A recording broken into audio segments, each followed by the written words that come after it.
Hello students, welcome to study verse. हम लोगों ने नीट एग्जाम से पहले हमारा जो कंसेप्ट था वो स्टेटमेंट बेस्ड क्वेश्चंस को था। कुछ स्टेटमेंट बेस्ड क्वेश्चंस अभी नीट एग्जाम में भी आए और हमारे जो शॉर्ट्स अवेलेबल हैं चैनल पे फिजिकल केमिस्ट्री में उसमें से कम 5 से 6 क्वेश्चन आपको देखने को मिलेगी। अगर आप नीट एग्जाम की तैयारी कर रहे हैं, आपका गोल 2027 का एग्जाम देना है और इस साल आप थोड़े बहुत मार्क्स से कहीं रह गए हैं और आप अपनी रैंक भी इंप्रूव करना चाहते हैं, तो आप ये वीडियोस देखें। काफ़ी हद तक काफ़ी टॉपिक्स हमने इसमें कवर किया है। अब हम उसी सीरीज को स्टेटमेंट बेस्ड को कंप्लीट कर रहे हैं। हमारा जो इलेक्ट्रोकेमिस्ट्री टॉपिक है वो कंटिन्यूशन में है। यहाँ पे स्टेटमेंट नंबर सेकंड कह रहा है, in galvanic cell the half cell in which oxidation take place is called anode and it has negative potential with respect to the solution. ये बात बिल्कुल सही है।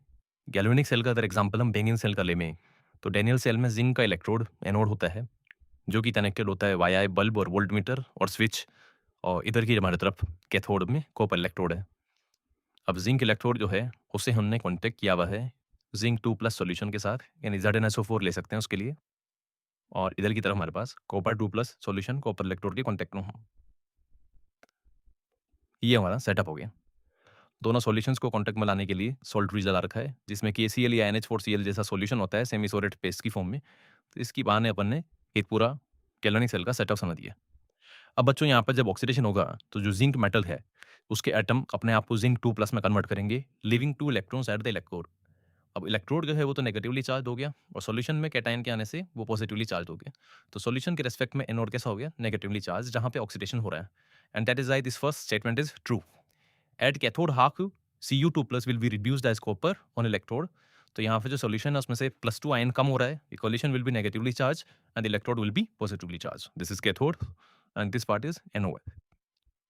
स्टेटमेंट सेकंड कह रहा है, the negative value of standard electrode potential of zinc 2+ indicate that hydrogen ion can oxidise zinc.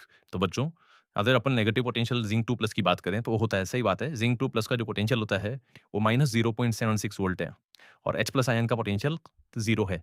तो इन दोनों पोटेंशियल वैल्यू में से बड़ी वाली वैल्यू H+ आयन की है, जिसका SR ज़्यादा वो कैथोड की तरह एक्ट करेगा और जिसका लो SR वो एनोड की तरह एक्ट करेगा। इस पे भी काफ़ी सारे क्वेश्चन आते रहते हैं।